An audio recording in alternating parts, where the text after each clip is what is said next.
family's 56 years grip in power. Well, his father, Omar Bongo, led Gabon from 1967 to 2009. And of course, Bongo took over after his death. Is this coming as a surprise? What is really happening in the African continent? Are we losing it as far as leadership is concerned? Let's start with that. Thank you very much, Mr. C. We are all woken up this morning to this very disturbing tale of the coup in Gabon. Mr. C, you recall that we had discussed this, especially the coup in our neighbor Niger, and also the other coups. In fact, in Africa, the West Africa and East Africa, we have had 7 coups, military takeovers, including this one in Gabon. It is time for us to reassess the problems we have in Africa and see what direction it is. What direction are we taking? Because this is very disturbing. I am not saying that no group of persons have any right to challenge whatever information that emanates from their own countries or whatever situation they have in their country. But I believe that the change, the unconstitutional change of government, the destruction of constitutionality of government in Africa is becoming a problem. And because yes, if you look very critically to what happened in Gabon, one family, 56 years, well, it is disturbing. I thought the people would have looked for other ways of change other than the military coup. But you see, African leaders are not susceptible to change. And you know the very clear saying, where peaceful change becomes impossible, violent change becomes inevitable. I do not support violent change in any form or shape. But it is time for us to accept what is the problem in Africa. Because you will recall that I was very supportive of the position of Mr. President Ahmed Bola Tinubu. I was very supportive of his position that what happened in Niger did not stand. And where it involves force, very use of force by the ECOWAS forces, the ones they call the ECOWAS standby forces. If that is becomes necessary to use it, I have been supportive of it because we cannot allow violent things. Gabon is a very poor country, very, very poor country. One family have already taken over the leadership of the country. That's one family. And we understand that we hear that there has been series of very gruesome activities in terms of the economy and the murdering of opposition. Very stiffening murdering, stiffening handling of opposition forces. This is what we have that has been happening in Gabon and in some other West African countries and also in some East African countries. So it is becoming a trend that there appears to be a total change of government which will find a way to change that situation. That trajectory is not good for Africa. It will cause us more harm than good. Well, obviously, you did say, I mean, you're not totally in support of taking over government through a coup. But, I mean, comments coming over from the military leaders who took over power said, the said Bongo family who have held power, like you rightly mentioned, for 56 years. And we're going to be counting because the president won a third term in office in Saturday's elections. Well, the leaders have accused the government of not agreeing to the will of the people. And this appears to be one issue across the African continent as it got to do with governance. The sit-tight policy and inclination of African leaders. What is exactly the problem? How are we getting it wrong in leadership? Well, Mr. Chief, not just in leadership. It is in the superintendence of electioneering in Africa. It has always been bedeviled by fraud. It's only that in Nigeria we have learned to abide and adopt democratic principles, especially coming from the military that have decided to go back to the barracks. If you consider the rhetoric that occasions the last election, the killings, the violence, the fraud, if you consider that, you do not be far from what is happening in all parts of West Africa and East Africa. But I thank God that Nigeria decided to take the path of honor and go to court. African countries, Mr. C, have exhibited and shown extreme insensitivity, both in the use of the economies of the countries and also in governance.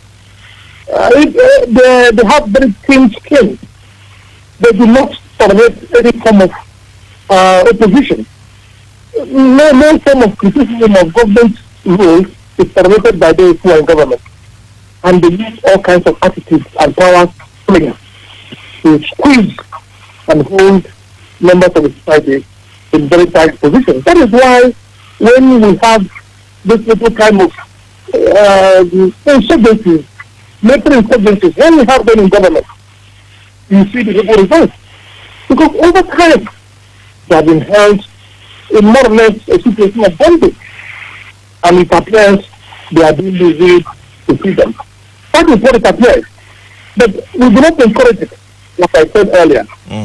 We don't encourage fraudulent and forceful use of arms against a government that is democratic. Which we find democratic means of changing these irregularities.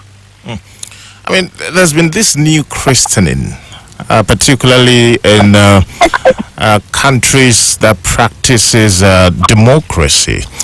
This christening of, here we have military coup, christening of civilian coup, particularly just like you rightly pointed out, where in countries where you get to take over power through electioneering process, just like we have in Nigeria, but the process is completely flawed. I mean, in fact, those were some of the issues raised by the military leaders who took over power this morning, saying the process, the electioneering process on Saturday was completely flawed. But I would want you to look at it from this perspective. There's this saying that the best form of military dispensation is always never better than the worst form of civilian dispensation. How can you reconcile this assertion in the light of the coup in Africa, particularly the accusation that the civilian governments are not serving the interest of the people?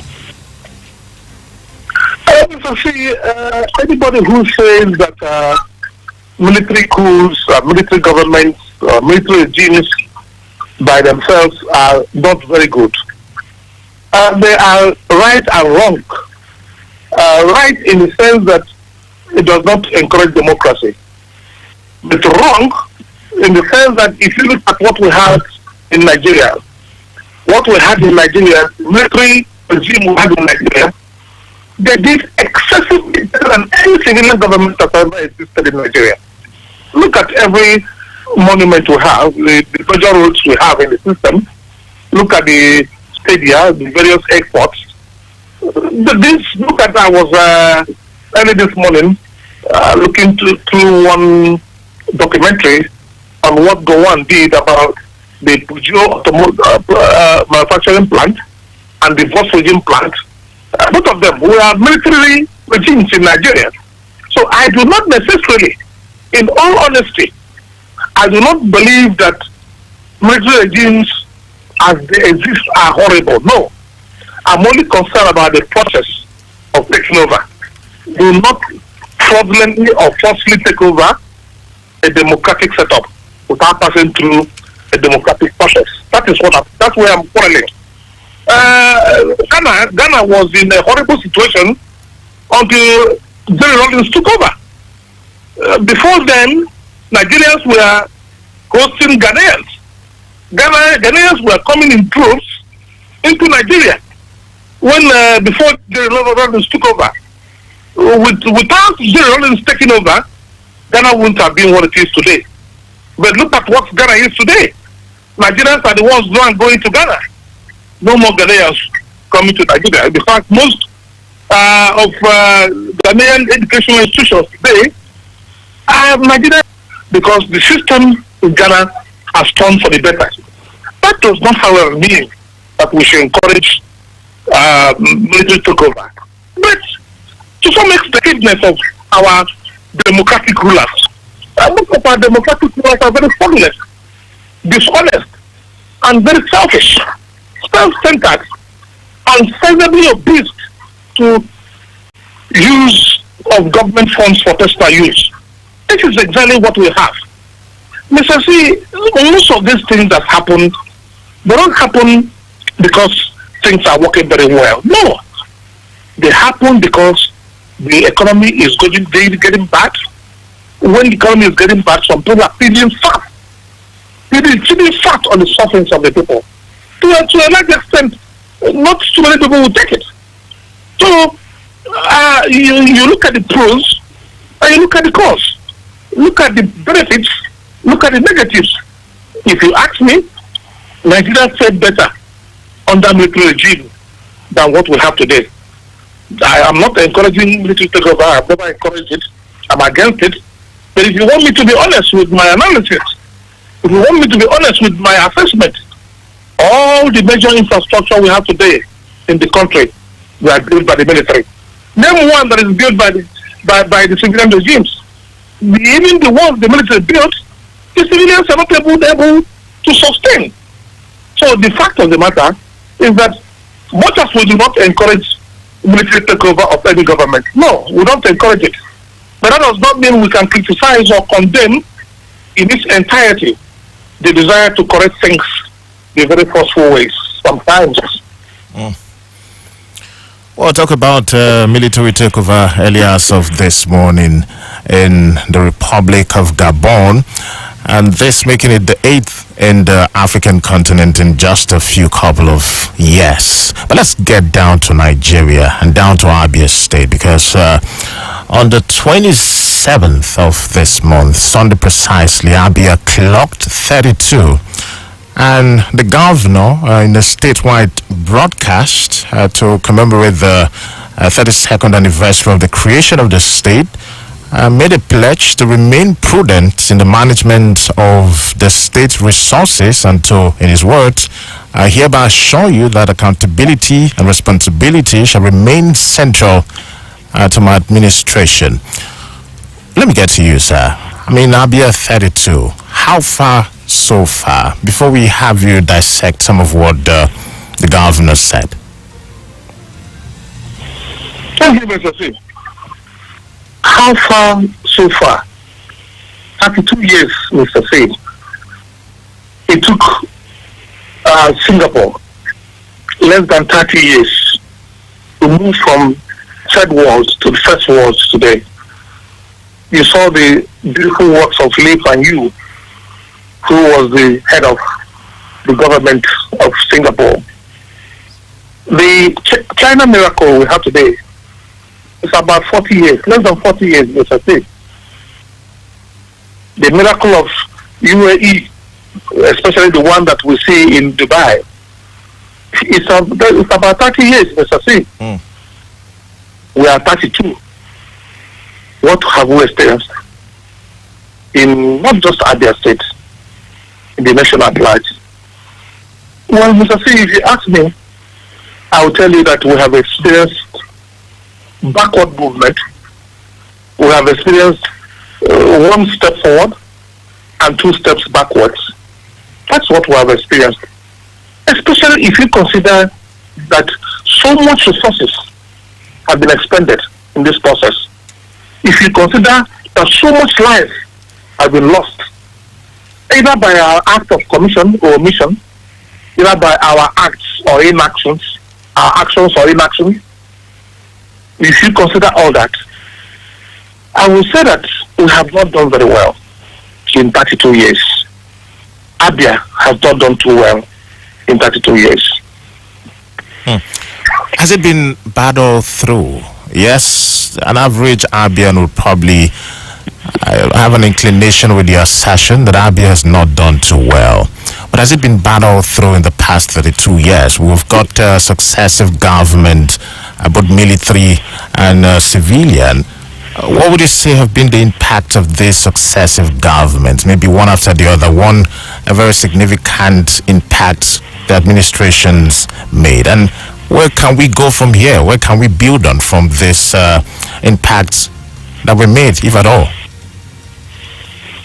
Mr. C, the only way to effectively determine whether you have done well or not is to, one, look at your neighbors. Look at what your neighbors have done. And also consider the available funds and resources at your disposal. Were you totally empty-handed? Or did you have sizable funds that you ought to have developed your economy and you were not able to do something? That is exactly where I'm presently concerned, Mr. C. I'm not saying that there is no life. I'm not saying there is no movement of seemingly movement of life and livable things. I've not said there's no movement of economic activities, either left or right. I've not said so. But the only way you can properly justify as to whether there was progress is what resources are available to you. How were these resources used, Mr. C? And look at your neighbors. How did you use their own resources as against what you have done? That is exactly where I try to juxtapose. If you juxtapose this very clearly, you will see that we have had a very wasteful 32 years in Abia State. Maybe we shall be looking for a Daniel that will come to judgment. If no Daniel comes to judgment, it is too early to say that Alexoti's government is either a failure or a success. Too early. We are talking about less than 100 years, 100 days in office. So we cannot make proper judgment as to the positioning. However, it's always been a practice around the world to assess a government in the first 100 days, and in just a couple of days we would be having that as far as Abia State is concerned. But let's look at Abia 32 still and what the governor has said and has done, particularly yesterday where the Abia State Orientation Agency was unveiled by the governor with a call for a change of mentality and life. How would that impact in Abia's development? And on the other side, where the governor said to be prudent in the management of Abia State resources. What do you make of this? Well, my comments about 100 days not being enough, Mr. C, is because Abia was left in the hands of Alexoti in a very horrible state, extremely horrible state. So he wasn't standing on a good pedestal. There was no good platform to limp on. If there was a good platform, of course, we would have been considering the first 100 days in office. But Alexoti cannot be justified, cannot be assessed properly with 100 days in office in Abia State because of the enormous rot, horrible rot, left by three successive evil governments in Abia State. Yes, I was impressed when I heard about the state orientation agency that was to be established or that is being established. I was told from what I read from a few sources that it was to find a way to balance our behaviors properly, the way we live and the way we behave. And Mr. C, you know that not just in Abia State, essentially in the whole region of the South, we have a very wasteful lifestyle in our setups. Look at our attitudes to burials. When a family loses somebody, that is the time the family home will be either built or renovated. the full term, there's no renovation work on family properties or family homes. No. It is only when there's a debt that we prefer to refurbish our homes and buy a few things and make sure things are seemingly okay. In fact, a home can remain there without without electricity, either from the national grid or from the standby generators that we have. But once there's a debt, we seem to be united towards making sure that our attitudes are gathered towards having a decent place for funerals. Because even look at WhatsApp platforms, where there is demand for medical attention for somebody, a member of the family, a member of the society. There's a demand for medical attention. There's a demand for educational attention. Somebody needs to go to school and there's a platform open for that purpose. There's always a new attitude. And just open a platform for funerals. The contributions are in the hundreds of millions. It shows the attitude is negative. Apart from looking for the reorientation of our people, let us also look at the ethics. What are our ethics? Because we have very, very poor, wrong foundation in the system, Mr. C. I have said this over and over. Apart from the way we look at things, look at the way we answer names. Doctor, engineer, pastor, evangelist, prophet, prophetesses. And you see that over 95 to 99% of those who answer doctor are neither medical doctors, they neither have doctorate degrees. We have had a massive proliferation of quackery in the issuance of honorary doctorate degrees. And this has led everybody to answer doctor. Told a little story of what happened when I was constructing my property in the village. I was constructing a house. And 2 years after a bricklayer in the first construction, by the time I came back 2 years after, I was now called engineer. They may not call names.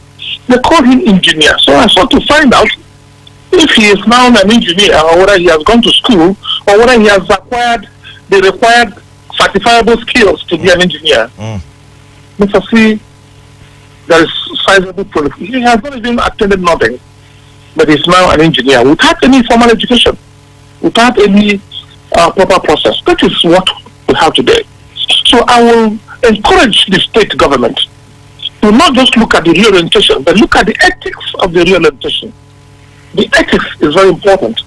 We must have to change our lifestyles, and I'm happy the state government is looking in that direction. I mean, we'll still have to have you comment on the talk about prudence in the management of resources. Just like you said in your explication there, it seems to be a culture all over maybe the African continent, particularly states across the Federation too.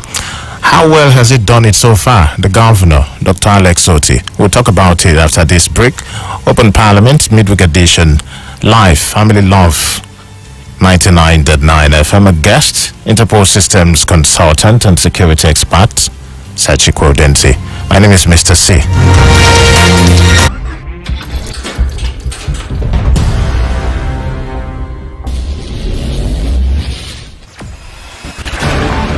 Experience the smooth and strong feeling that consistently surpasses expectation.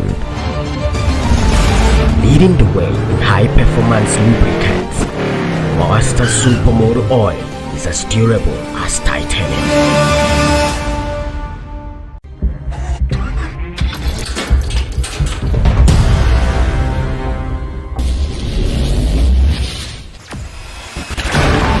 Experience the smooth and strong feeling that consistently surpasses expectation. Leading the way in high-performance lubricants, Master Supermoto Oil is as durable as titanium.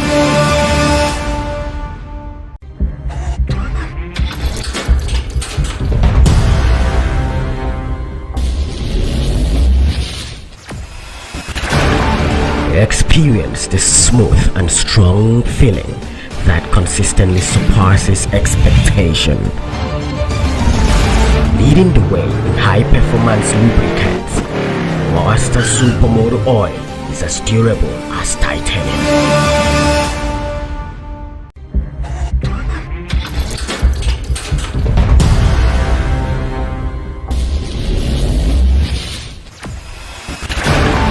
Experience the smooth and strong feeling that consistently surpasses expectation. Leading the way in high-performance lubricants, Monster Supermoto Oil is as durable as titanium.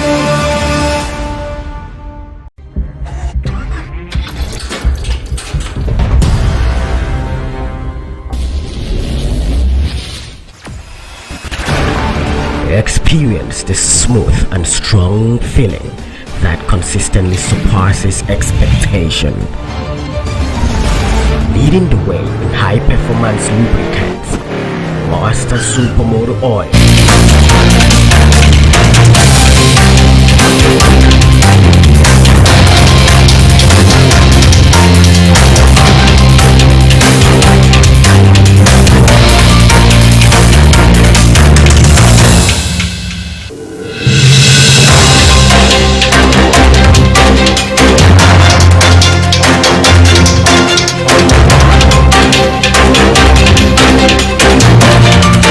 Well, it's Open Parliament, live on the frequency. Interpol Systems Consultant Chikwe Udensi is still a guest this morning on the program. Well, we did talk about, in case you just joined us, the talk on the military coup that has happened in the Republic of Gabon. And of course, right here in Abia State, where Abia clocked 32, and the Abia State government yesterday unveiling the Abia State Orientation Agency with a call for a change of mentality and life by the governor. Well, in his statewide broadcast, the governor did talk about being prudent in the management of resources of Abians for the benefit of all Abians. And the question, before we move on to another issue, is, has the governor so far, how well do you think he has gone on that pledge to prudently manage our resources? Thank you very much, Mr. C. You also recall that I did mention the swearing-in ceremonies of our ministers in Abuja. I was so perplexed. I felt so angry. I did not think that what they did there was what they ought to do. It was a total aberration, and it gave the wrong impression of the state of the economy. I also told you about even seeing the convoys of our governors. They don't represent the state of our economy. They are still living in a very ostentatious, very ostentatious manner that does not represent something they say sometimes. I am not very familiar with what is happening in Abia State, especially given that I said earlier, Abia State is not starting on the same footing with others. The rot in Abia is so massive that it will take more than 6 months for anybody to commence the process of healing the way things ought to be in Abia State. Mr. C, my attention was called to some write-ups about what is happening in Abia and the extent of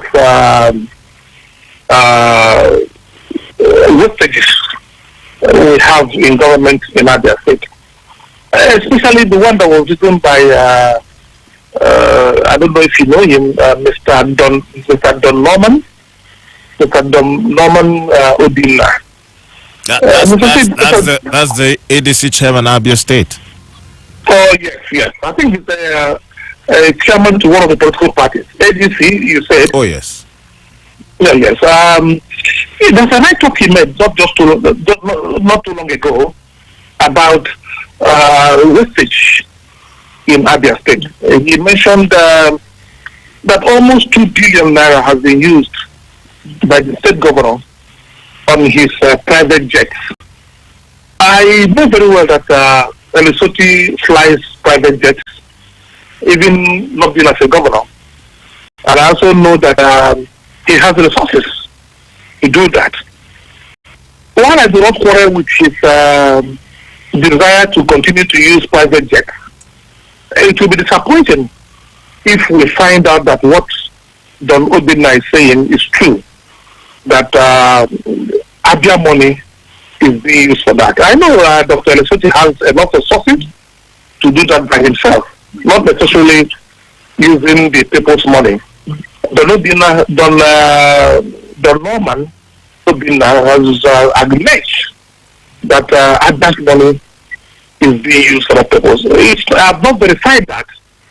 Not until we have more information in this regard, one will be difficult and not be right to make comments on that. But I have not seen much change among the attitude of our governors. I have not seen much change about the attitudes of our ministers. I have not seen any change at all. It has not reflected in the state of our economy. Neither has it reflected in the desire to ameliorate the sufferings of our people concerned. It has not changed, Mr. C. Well, yesterday, quite an eventful day as far as Abia State is concerned, because reports made the round that Abia State civil servants locked out the Accountant General of the state, Njom Onyemenam, from her office in protest of the non-payment of their salaries. Well, the workers who said they had been owed salaries for 7 months barricaded the entrance to the Accountant General's office in the Ministry of Finance and prevented her from entering the office. Well, some of the workers who spoke to newsmen said they had not been paid salaries for up to 5 months. The protest comes a week after Governor Alex Otti promised to pay all outstanding salaries by the end of the year.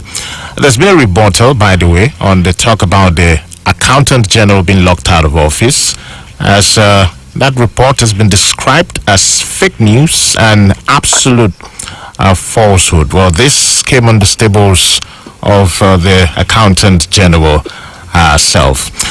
I'm sure you saw, we saw viral videos. I'm sure you did. What do you make of what played out? And of course, the government coming out to set the record straight through the AG that, hey, nothing like that happened.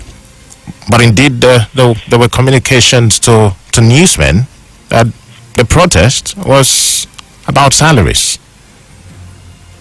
Yes, Mr. C.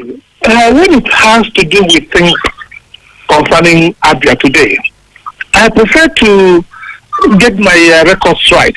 I prefer to make further inquiries, several inquiries before I even come up to the list of conclusions. Because Abia is massively corrupted with wrong information. I do not know which way to take. It reminded me of one very, very deafening headline I saw the other day. Babangida amputated. I was so shocked because I had a few days ago gone to see Babangida, who was not in a state that ought to warrant amputation. But when I went into the details of the write-up, I saw that it was Suleiman Usman Babangida, the head of Cultural Rights Association, who was amputated in a motor accident. But the headline was Babangida amputated. So this is the kind of things you see in Abia today. I received lots of calls, many calls from retirees who are telling me that they have not been paid. And I received several calls from local government chairmen who are telling me that the story that they have all been paid their salaries is false. I do not know. Ask government. Nothing is ghost. Payment is made into accounts for people. And these people who make accounts, so they have BVN. Every account has a BVN. Probably such where payments are being made for clarity. For abuse stories. And then it will be brought out. Allegations against government government to the bottom. We need to harmonize and harness decent communication within the space, especially the social space of communication in Abia State. Abia is a problem right now. It just falls. So one has to be very careful if you have to make proper and good judgment. Well, absolutely. Well, we'll be going through the phone lines right about now. You want to have your take on what you've been hearing on the program, Open Parliament. You can come through with 0816-111-5955 or 0701-651-4107. 1 minute 30 seconds to come through. Hello, good morning. Good morning to you. This is calling from Umuaja. Welcome, sir. Good morning, Chikwe Udensi. Yes. I can hardly hear him. Yeah, go ahead, sir. Go ahead. Okay, I have heard it. I want to say a very big thank you to Chikwe Udensi. I agree with you 100% all what you have said today. I've always been comfortable with your opinions on very major issues, and I pray that you continue in that way. Mr. C, in the area of schools in Africa, I think the debate, as you somehow hinted, the debate should now be between civilian schools and military schools, because that is what we are now having. When civilians rig election, it has a coup against the people. When they are taken over from the civilian government, they say the coup. It's one coup worse than the other. Who is coup? So I think that's a great issue. It's not a question of seat time. No reason to seat time if elections are not manipulated. And it is happening everywhere. There is no law that can stop military coup when you are in past civilian leadership and governance. No law on earth, as you rightly pointed out, who said may not take out their development. We can see you are doing very fine. Somebody told the show from me yesterday. He said that you are water on your program. I have wanted to say I am supporting that. Thank you very much. Thank you very much, sir. Even though we did struggle to hear every bit of what you said, really appreciate it. And by the way, coup calls, particularly in Nigeria, are treasonous. But let's do the phone line still. Hello, good morning. Hello, good morning, Mr. Ugonna Eric. Welcome. I'm calling you from Omajata in Ologoro. Welcome. Yes, I am particularly interested in the coup happening across African countries. You see, the entire Africa is also referred to as third world. Your guest recognized that earlier. And some of the countries that were third world some years back hurriedly jumped from third to second, from second to first world today. China, Singapore, Malaysia, and a few of them are part of that, including some parts of India too. You understand? So I don't know what is actually wrong here. But the truth remains is that Africans are predominantly poor, wretched, backward, bad government, and so many of these things. Diseases that are unknown in some other countries are predominant here. Inflation, joblessness, and so many of them are here. So we must find a way to move these people from poverty to advancement and all that, academically and all that. Otherwise, these schools will continue. The signs are obvious now. And the first caller also mentioned something that is very, very important. Between civilian and military creation, that is checkered with, bad electioneering processes and declaration of people who is not very popular and other. It's worse than people taking over with the gun. So we must find a way to conduct proper elections, good governance, and have a benchmark for the performance of African nations. Otherwise, these schools are not abating anytime soon.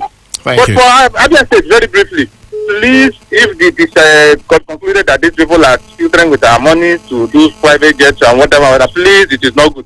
Let's raise governance and provide good government to the people of Abia State. because the hopes are high, the stakes too are high. Thank you and have a nice day. Thank you very much. Thank you. Hello, good morning. Good morning. Chikwe calling from Umaya. Welcome. Chikwe. Yeah, good morning to your guests. See, democracy in Africa have been blackmailed by African politicians. They act as rats, deny people the democratic economy system, deny people a good democratic system that can guarantee peaceful electioneering process. When Soludo said Nigeria is a poor, it's not only that they cannot find food, or as Peter B said, a person who doesn't know the next meal will come from. Is that it's a poor system that cannot guarantee the young minds to actualize their dreams, vision, aspirations. Has gotten as bad as that. They are caressing the school fees. Parents do not even have hope of the poverty foundation. Thank you. To deploy resources to humanity. Thank you. Thank you. Thank you very much. We appreciate your time. Hello, good morning. Hello, good morning, Mr. C. Good morning to you. Obrigado. Obrigado. Aboka Fortunate, I'm calling from Oman. Welcome. My major take is on the view on Gabon. Few months ago, it was in ECOWAS should concentrate more on tackling the causes of coup in Africa. All these trying to wage war against where military have invaded is neither here nor there. We rather tackle the causes of coup, which ranges from corruption, electoral malpractice, afflicting the people with hardship, hunger. We suffer in the midst of pain. These are the major causes of coup. By the people, by the time the people are pushed to the wall, there will be no other option than to look for a way to revolt. These are the things ECOWAS should concentrate on. And these are the only things that can put Africa in a very good shape. Because we have leaders who are so self-centered. I think this is the only way we can save Africa. Right. Finally, on the issue of Abia State, let us support this government to sanitize the system. That is a way to go. Thank you very much and God bless. Thank you. Use your time. Thank you very much. Hello, good morning. Beautiful Wednesday morning, Mr. C. Obrigado. Obrigado. And to guests, virtually Interpol. You are highly pleased this morning, sir. Good morning, This sir. is Don Kisiga Ori. This morning, I'm calling from Ndorovo in Iguano. I want to start by saying that one thing is this. This is not taken rooted. It has been rooted something. Seems like it's growing enormous. It has become cultivated in Africa, especially this side of West Africa. That mutiny has been taken eastern. And the government of the people who are those behind this mutiny, there is a reason why they started doing it. That's one thing they have to take on. Now, let me start by saying, Chairman of the ECOWAS, Mr. President Tinubu, should look into those things that are causing it. When you are not giving them good governance, number one. And they always say that the masses are not enjoying or deriving any impact from the government side. Then is it, another one is this, staying years, staying on donkey years in power. It's another one of the things that have been agitating that the government should stop. This is another thing. What's happening in Gabon now? This Ali Bongo family, 53 years. And it means that there's no other people who are capable and competent to come into government. And this is one thing they're supposed to tackle. Good governance and essence of staying in, essence of wasting their resources, not making impact to the masses. Then again, staying long into power. That's one of the things they're supposed to tackle. Here in other states, I think yesterday there's a kind of address from the governor of the day. Governor has said that he has established and commissioned other state rotation agency.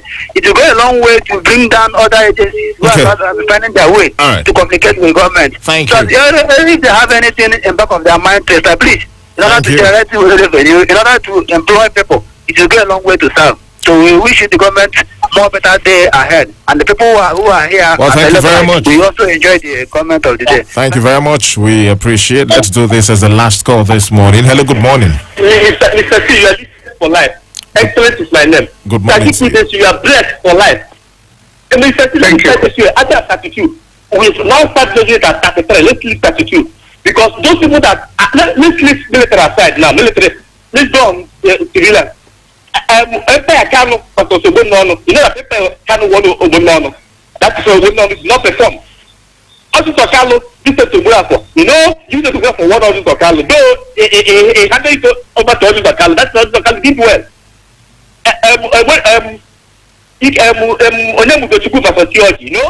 You know what happened? A result was announced on Sunday morning, 14 minutes to 7. Yeah, when they are still collecting results, that is why you saw what happened. If I saw totality, no, 1 to 1. Appeal did it well. Supreme courtesy of Onoge. That made him richer than Dangote. What is his position now? Now, 2023, so what happened? Massively, this man won. He saw somebody raised from death that day, and you see what happened. So, 29th of May now, have you heard of any person that died? The only one person that died at the age of 101. That is to tell you that Revelation 4:9 said that people killed by God are better than those stabbed there. That's a prophet. I don't prophesy. Things are happening. Thank you. Just at the age of 37. Remain lifted, my brother. Thank you very much. We'll leave it there. Well, we really appreciate that when we're making comments, we should try not to make unsubstantiated ones as well. Let's get to our guest for summation of the program this morning. Sir, we got barely a minute. Yes, I would like you to take a look at a very beautiful article written by Mohammed Sani Kalu. I will forward it to you. You will be so impressed. I'd like to get it. It's about tools in Africa. Talk about, he classified the coups into two sections. So one is the military coup, and the military coup is against government. Then he talked about several coups against the people, which is never mentioned. Talked about electoral coup. He talked about economic coup. I was very surprised to hear about educational coup, social coup, and infrastructural coup. I will forward it to you to read, and Mr. C. I'll be pleased. Very, very interesting. I'll be pleased, sir. Very interesting. But the thing remains that coups, military coups are costs, and they're cost by the people. If Africa changes its position, changes its attitude, the people will be a lot more better. Coups are not, they don't come up by themselves. There are reasons why these coups come. As much as we don't encourage them, we should also discourage the things that causes them. That's exactly where most will stand right now. Thank you very much, Sir Chikwe Udensi, for coming through on Open Parliament this morning. Thank you very much, Mr. C. Thanks for always having me. Yeah, absolutely. Thank you for being a part of the program, listener. We'll do it again, same time, same station, and next week. My name is Mr. C.